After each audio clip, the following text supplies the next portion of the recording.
Hello friends, welcome to Kavithasamayalarai. இன்னைக்கு நம்ம பார்க்க போற ஸ்பெஷல் ரெசிபி சுவையான கொள்ளுத்துவையல், கொள்ளுப்பருப்பு சட்னி. இது நல்ல இட்லி தோசையோட தொட்டு சாப்பிடவும் நல்லா இருக்குங்க. இல்ல நல்ல சுட சுட சாதத்தோட கொள்ளுப்பருப்பு துவையல் சேர்த்து கொஞ்சமா நெய்யை விட்டு பிசைஞ்சு சாப்பிடவும் அட்டகாசமா இருக்கும். ஒரு அருமையான ஹெல்தியான சட்னி ரெசிபி இது. இளைச்சவனுக்கு எள்ளு, கொளுத்தவனுக்கு கொள்ளும்பாங்க. அதாவது பாடி நல்லா ஃபிட்டாக ஹெல்த்தியாக இருக்கிறதுக்கு இந்த கொள்ளு பருப்பெல்லாம் அடிக்கடி நம்ம சாப்பிட்றது ரொம்ப நல்லதுங்க. கொலஸ்ட்ரால் லெவல், ஃபேட் லெவலெல்லாம் பேலன்ஸ்டாக வச்சுக்கிறதுக்கு கொள்ளு பருப்பில் நிறைய மருத்துவ குணங்கள் இருக்குது. இந்த ஃபெஸ்டிவல் சீசனில் கண்டிப்பாக நிறைய ஸ்வீட்டெல்லாம் சாப்பிட்ருப்போம். பாடி ஃபேட் லெவலும் ஏறி தான் இருக்கும். நம்ம நல்ல இந்த கொள்ளுப்பருப்பு துவையலெல்லாம் அடிக்கடி செஞ்சு சாப்பிட்டு கொஞ்சம் பேலன்ஸ்டு ஆக்கிக்குவாங்க. வாங்க, அருமையான கொள்ளுப்பருப்பு சட்னி, ரொம்ப ஒரு ஈஸி சிம்பிள் ரெசிபி எப்படி செய்கிறதுன்னு பார்க்கலாங்க. ஃபஸ்ட்டு நம்ம கொள்ளுப்பருப்பு ட்ரை ரோஸ்ட் பண்ணி எடுத்துக்கணும். இங்கே ஸ்டவ்வில் ஒரு பேன் வச்சாச்சு. பேன் சூடானதுக்கப்புறம் 4 டேபிள் ஸ்பூன் அளவுக்கு கொள்ளுப்பருப்பு சேர்த்துருக்கிறேன். இது நல்லா பொரிஞ்சு வாசனை வர வரைக்கும் வறுத்து விடணும். ஸ்டவ்வை மீடியம் ஃப்ளேமில் வச்சுட்டு கொஞ்சம் பொறுமையாக 3-4 நிமிஷம் வறுத்து விடுங்க. ரொம்ப அதிகம் வறுத்துடக்கூடாது. கொள்ளுப்பருப்பு கரிஞ்சிருச்சுன்னா கசப்பு வந்துடும். ஸோ கரெக்டாக பக்குவமாக லைட்டாக பொரிஞ்சு அந்த வாசனை வரும்போது ஸ்டவ் ஆஃப் பண்ணி எடுத்துடணும். அவ்வளோதான். இந்த ஸ்டேஜில் நம்ம ஸ்டவ் ஆஃப் பண்ணி எடுத்து ஆற விட்டுறலாம். ஒரு தட்டில் போட்டு விட்டால் கொஞ்சம் நேரம் ஆறிட்டுருக்கட்டும். So கொள்ளுப்பருப்பு ready. அடுத்தது இதுக்கு தேவையான ஸ்பைசஸையும் நம்ம ட்ரை ரோஸ்ட் பண்ணிடலாம். இங்கே 1 டீஸ்பூன் அளவுக்கு வர கொத்தமல்லி, 1 டீஸ்பூன் சீரகம், 1/2 டீஸ்பூன் மிளகு, இதுவும் நல்லா ட்ரை ரோஸ்ட் பண்ணி கொள்ளுப்பருப்போடு சேர்த்து நம்ம சட்னி அரைக்க போகிறோம். இது ரொம்ப நல்ல டேஸ்ட்டும் வாசனையும் கொடுக்கறது மட்டும் இல்லாமல் ரொம்ப நல்லதும் கூட.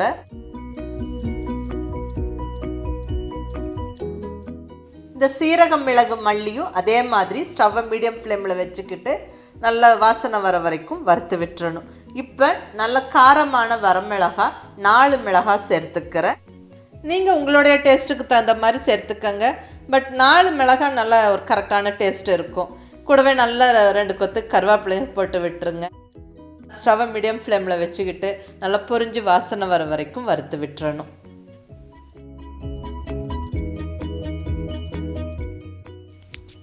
நல்லா வறுபட்டு அந்த வாசனை வந்ததுக்கப்புறம் இதுவும் நம்ம ஏற்கனவே வறுத்து வச்ச கொள்ளுப்பருப்போடு சேர்த்து போட்டு விட்டு ஆற விட்டுறலாம். ட்ரையாக வறுக்கக்கூடிய பொருட்களெல்லாம் நல்லா ட்ரை ரோஸ்ட் பண்ணி எடுத்தாச்சு. இப்போ அடுத்தது கொஞ்சமாக ஒரு 1/2 ஸ்பூன் எண்ணெய் விட்டு வெங்காயம், பூண்டு இதெல்லாம் வதக்கிக்கலாங்க.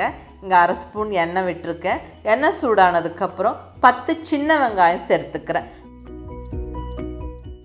கூடவே 2 பல் பூண்டு சேர்த்து நல்ல கலர் மாதிரி நல்லா வதங்கி வர வரைக்கும் நம்ம வதக்கி விட்டுறலாம். இந்த சட்னிக்கு சின்ன வெங்காயம் சேர்த்து வதக்கி அரைக்கிறது நல்லது. சப்போஸ் சின்ன வெங்காயம் இல்லைன்னா நீங்கள் பெரிய வெங்காயம் சேர்த்துக்கலாம்.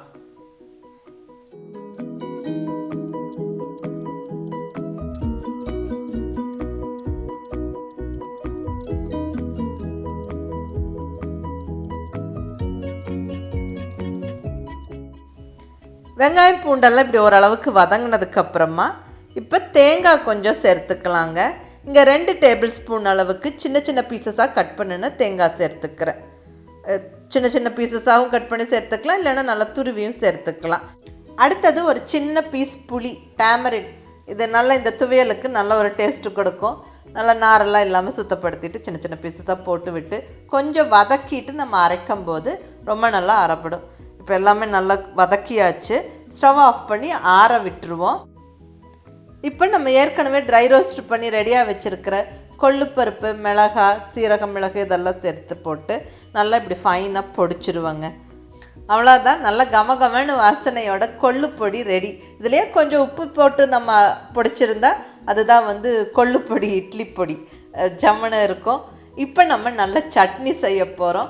ஸோ வதக்கின வெங்காயம், பூண்டு, தேங்காய், புளி எல்லாம் சேர்த்து வச்சு கொஞ்சமாக உப்பு சேர்த்து தேவையான அளவு தண்ணி விட்டு நல்லா அரைச்சிட்டா துவையல் ரெடி.